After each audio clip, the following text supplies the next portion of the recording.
Hello trainers, and welcome to yet another episode of the Pokemon Safari Guide. Right now I've been recording a lot of Trick Room Mons, and this one can be, but I like to use it in a way that is not Trick Room. So, this is what I'll be going over today. Porygon-Z, introduced in the new Isle of Armor update, number 210, and national number 474. Porygon-Z is known as the virtual Pokemon, and it evolves from Porygon 2 when traded while holding a dubious disc, which evolves from Porygon when holding an upgrade. It cannot breed because it's genderless, and it was first introduced in Pokemon Diamond, Pearl, and Platinum. It's normal type, so it has weaknesses to fighting, but is also completely immune to ghost type.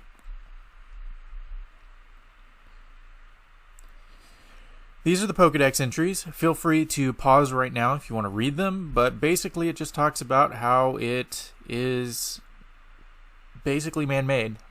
It's a man-made Pokemon, so that's pretty interesting. But yeah, it's programmed. It has 3 different abilities it can have. The first being adaptability, which means it powers up moves of the same type as the Pokemon. So all normal type moves, rather than have a 1.5 times stab, have a 2 times stab. Second ability, download. It compares an opposing Pokemon's defense and special defense stats before raising its own attack or special attack stat, whichever will be more effective. So most of the time this will raise the special attack because his special attack is so high that it's ridiculous to raise attack, but it will also raise attack occasionally if you have a special defense wall in front of you. Finally, its a hidden ability is analytic, which it boosts more power when the Pokemon moves last. And we'll get into that later, but basically if you move second, you're going to hit harder. Base stat total of 535, which is pretty high for a normal type Pokemon. And yeah, so you see that 135 special attack. That's what we're zeroing in on.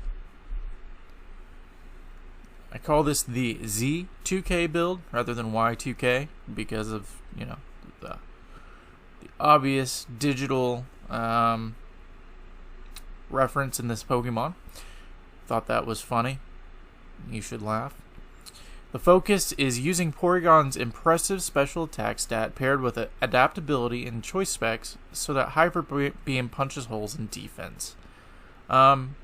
Pretty much, you're going to get a Hyper Beam off and it's going to kill whatever is in front of you, except if it's ghost type. We'll get into that. Alternative items that you can run. Choice Scarf if you want to outspeed. You can try it.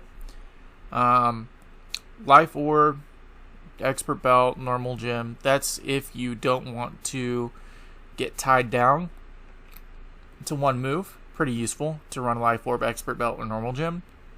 The Normal Gym will go away after one attack though, so if you use it, I would use it on Hyper Beam.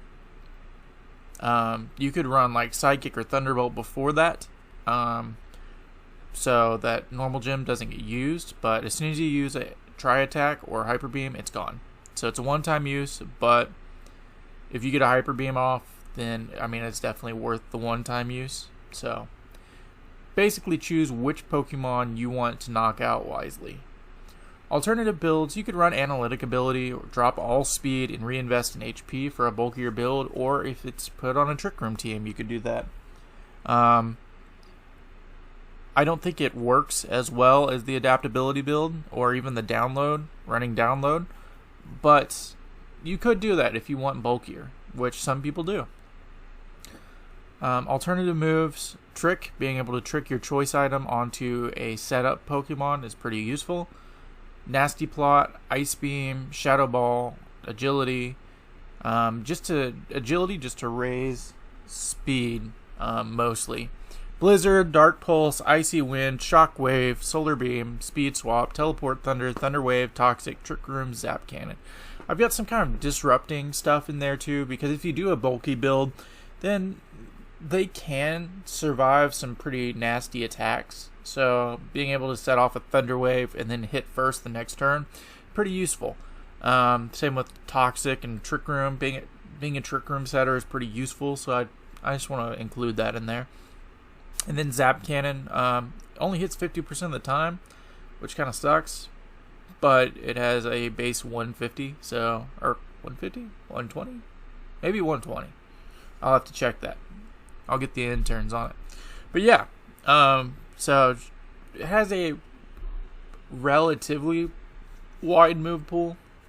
Having access to Ice Beam and Thunderbolt, definitely an advantage. Finally, this has been a product of Couch Pilot Games. You can follow us on Twitter and Instagram at Couch Pilot Games, or you can join us on Facebook. We also have a Facebook group called the Pokemon Draft League that you can join. It follows our Draft League videos and updates whenever they are uploaded to YouTube, so you can get all of the information of when the videos come out. You can also talk to the players in the league. You can talk to the Couch Pilots themselves. You can just kind of converse with the Pokemon community, and it's a really nice feature to have. Last thing I want to say is that Porygon will be featured on one of the teams in the upcoming Vegas League, Season 4 of the Pokemon Draft League, which should be coming out sometime in the next month or two. So keep your eye out for that. It'll be an exciting league. It's all based on your Pokemon are based on chance. So, we didn't know what Pokemon we were going to get whenever we drafted, and that it was pretty exciting to see what teams were formed based on just randomness. So, thank you for listening to this video. I hope that you've learned something. Hopefully you can add Porygon-Z to your next Pokemon team. See ya!